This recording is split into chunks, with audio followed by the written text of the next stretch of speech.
Hello mga kateki! I'm back! Meron na naman tayong i-unbox. Pero before that, shout out lang kay ML Gamers PH, yung aking customer sa Shopee. Hi sir! Also kay Suki ko na si Razor Mira. Sa Facebook page naman kami lagi nag-uusap, tapos pinipick up niya dito sa bahay. Usually, in-order niya is white stone dome para sa mga cellphones niya at na mga kasama niya. So, hi sa inyo! Hi din sa mga bago subscriber ko. Sana mas marami pang mag-subscribe, mas marami pang manood ng mga videos ko. Anyway, start na natin. Ito yung nakuha ko. So, alam niyo yung paper bag. At ang sticker. Yan. So, galing na naman to sa Abenson. Tulad nung hindi kong in-unbox sa Abenson din galing. The last gadget na kinuha ko sa kanila ay Note 10 Plus. But then, I sold it after a day.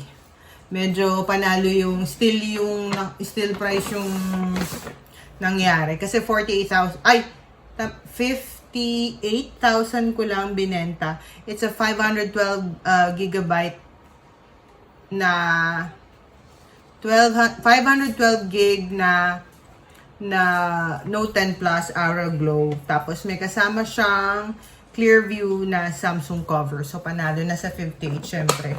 Ayun, nabili agad. Binenta ko siya kasi medyo nalalakihan ako sa kanya. Hindi na ako ganong komportable sa mga big phones. So ito, although hindi to pre-ordered, medyo okay pa rin yung deal na nakuha ko. Thank you nga pala kay Ryle and kay Sir Marky ng Abenson Glorieta.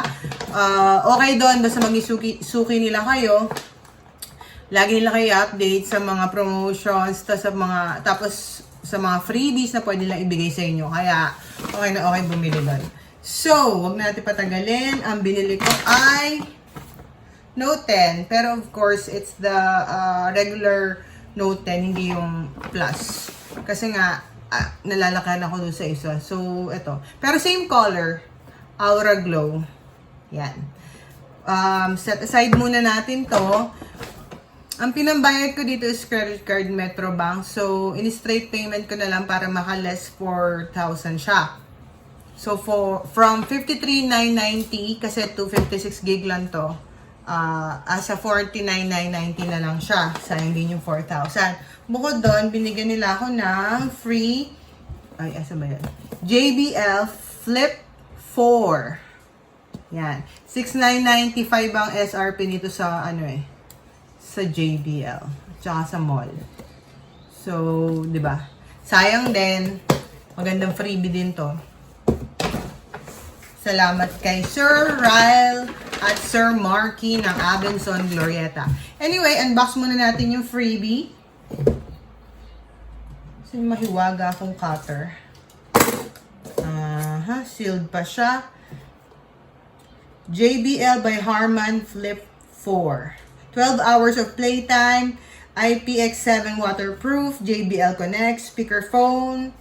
And then, ang nasa box daw ay yung unit itself. And then, cable.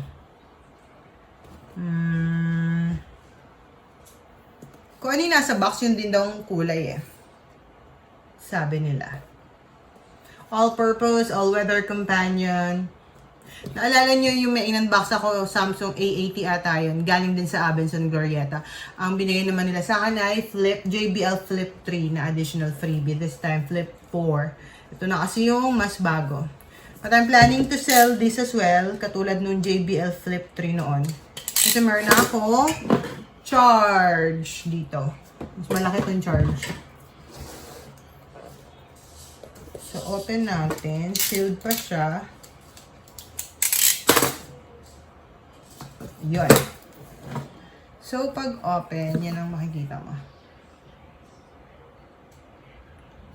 Yung word na flip. And then, pinanggal to. Ayun na siya, di ba? Same color nung nasa box.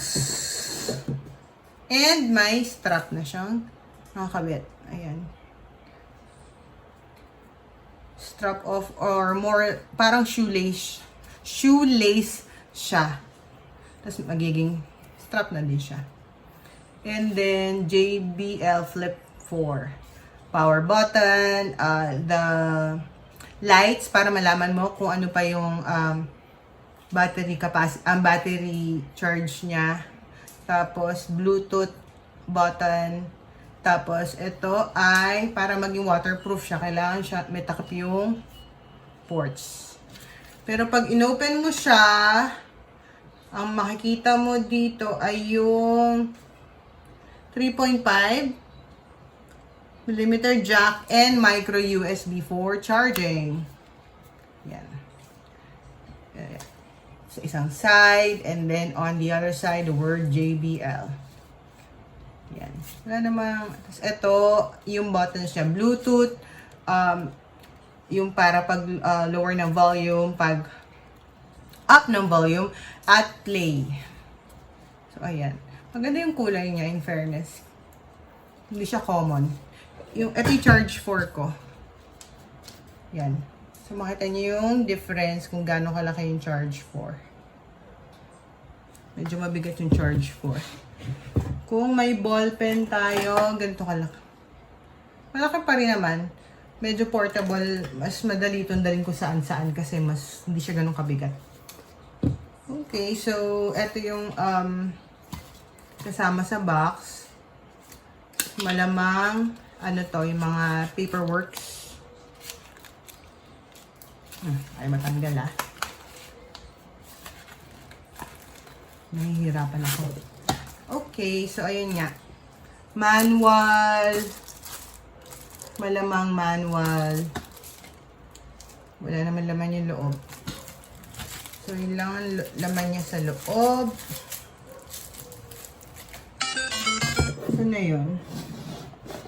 Ito yung lalagyan niya. Tapos, may isa pang box dito. Tama ba? Yeah. Yan o, nabunot. Pag open, ang makikita natin ay cable at yung typical orange cable nila. This is a micro USB na pang-charge nung mismong unit. Gamitin nyo lang siguro charger ng, or adapter ng phones nyo o kung ano man ang adapter nyo sa bahay. USB yung saksakan para magamit nyo to. Meron pa bang laman? Yun. So, wala na siyang laman. Yun lang naman. Wala namang kakaiba sa kanya. Yan o. So, set aside na natin itong JBL Flip 4. Balik tayo dito kay Note 10.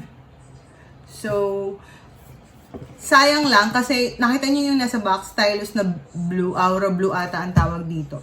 Hindi ito lumabas sa atin, pero may nakita ko sa Facebook page, or Facebook group ng Note 10. Hi sa mga kagrupo ko sa mga Facebook group ng Note 10 Philippines. May nag-post doon yung unit niya, sa US ata siya, aura blue. Ang ganda ng pagka-blue. So, this is, model number N970F Aura Glow. Open na natin. 256 gig.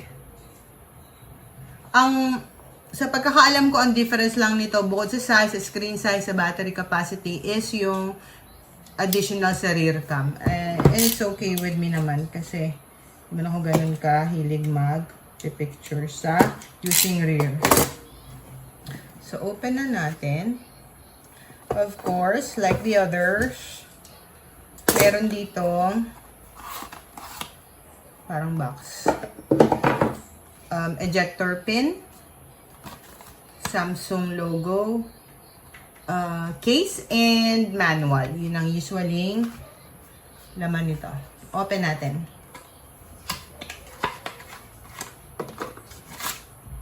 Yun na nga. So, quick start guide, warranty card, and then the clear case. Same with the Note 10 Plus nung nag-unbox ako. Ganun-ganun din yung laman.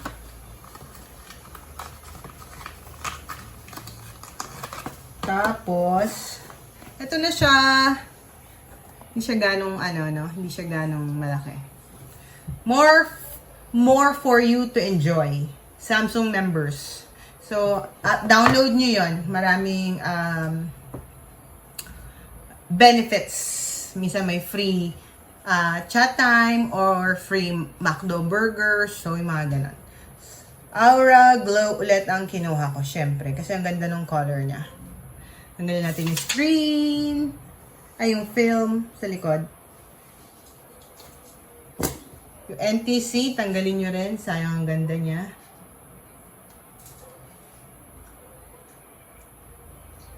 Yan. Tapos, ano pa ba? Itong harap.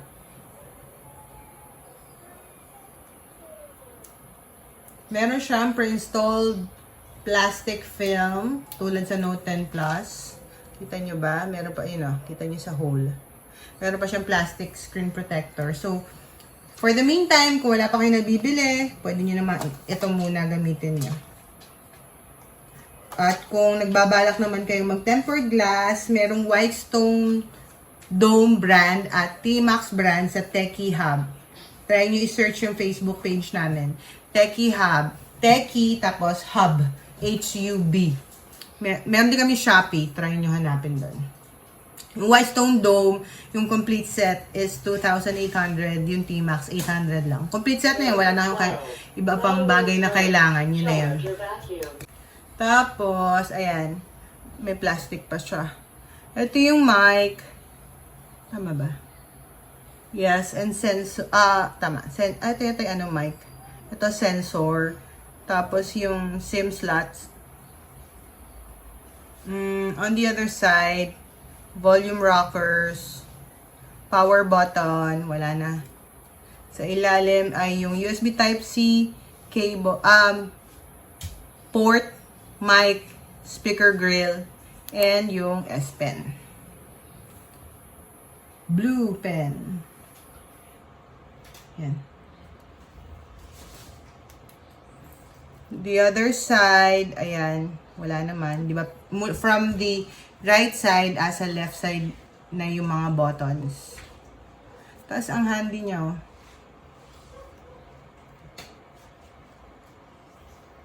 Wait lang, tabi mo natin yan. Tuloy natin tong laman ng box. Dinikit ko na dito yung sticker. And pag open, makikita nyo yung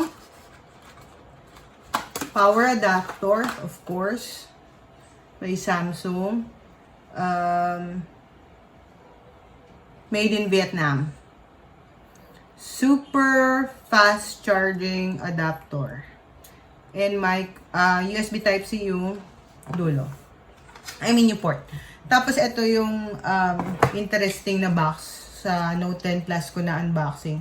Kasi para siyang may missing something. Pero pag inopen mo siya, ang makikita mo lang, dito sa side, sa isang side walang laman. Pero parang dapat meron. Siguro dapat dun yung USB adapter na pang transfer sana ng files. Na meron sila sa mga dati nilang units like S10 Plus, Note 9, S9, mga nakaraang flagship. Meron sila usually. But this time, wala.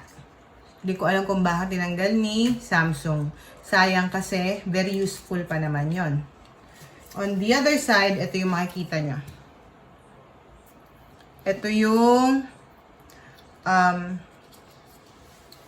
pang-clip ng dulo ng S Pen. Kung gusto nyo palitan yung dulo, ito yung ito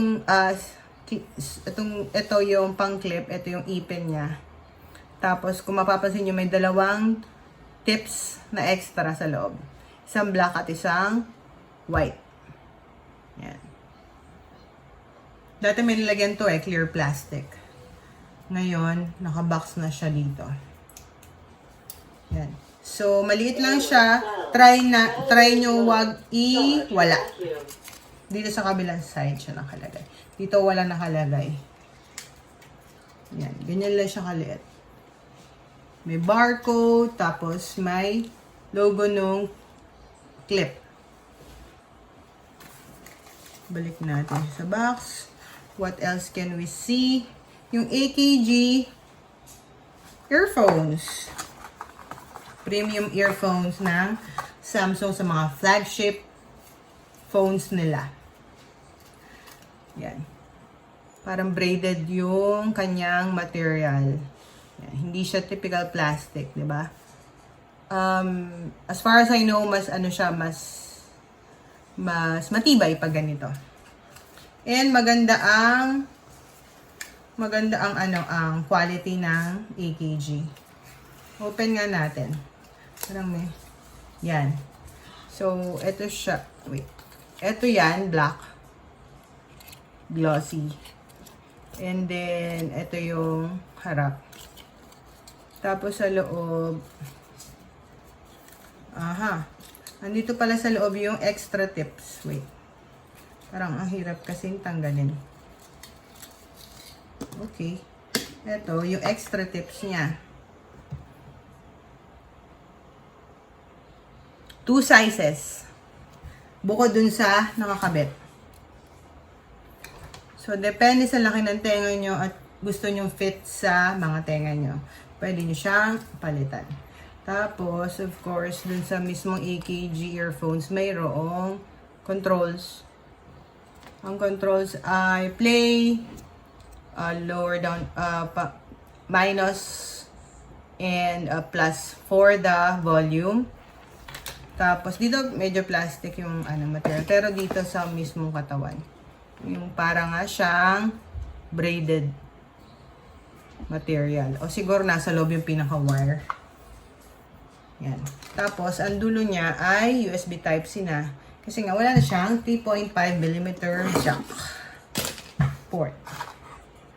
And then, the other thing is, of course, yung cable. At dahil USB Type-C na nga, USB Type-C din yung cable. This time, parehong dulo. For the adapter and for the phone itself, USB Type-C na siya. Faster transfer, faster charging, ang benefit. Kung wala naman kayo, kung puro micro USB naman ang gamit sa bahay, kung gusto nyo gamitin yun, pili kayong adapter, yung micro USB to USB Type-C adapter. So, wala namang iba ng bagay dito sa loob. Yan, nagsasalita yung Xiaomi vacuum namin, pasensya na, sa background. I-charge na daw siya. So far, wala naman, yun lang. Yun lang yung naman ng nitong Aura Glow.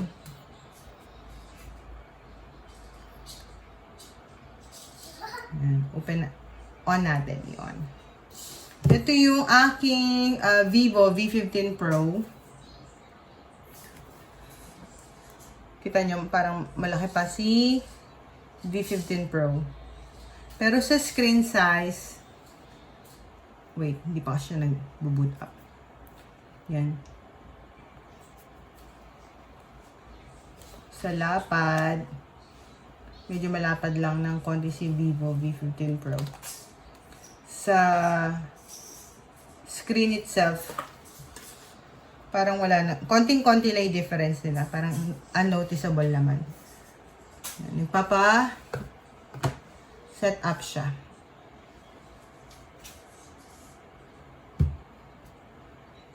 So, siguro sa mga ayaw ng sobrang laking phones, okay itong Note 10. Pero kung gusto nyo talagang ma-maximize yung features ni Note 10 or Note series ngayon, try the Note 10 Plus. Kasi ang pinagkaiba dun ay yung, meron pa isa dito yun sa camera, sa likod. Mayroon siyang binibigay na additional features sa camera. But the rest, I believe, same lang. Yan. Ang ganda, di ba? Oh, nangyari sa'yo. Takpang ka ni Rainbow. Yan.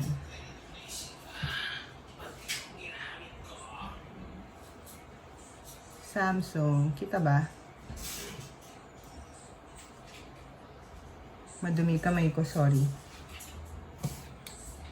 So, ayan. Pinunasan ko siya. Para, ang ganda, no? Ang ganda ng reflection niya. Para siyang may rainbow. So, buy a clear case para kitang-kita yung ganda ni Aura Glow. Try nyo rin sa Techie Hub. Maraming case doon.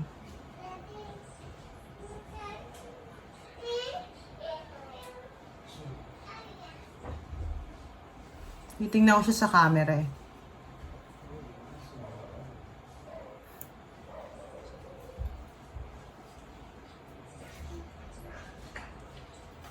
Bakit kaya aura glow no? Ano sabihin na aura? As in aura. Ganon.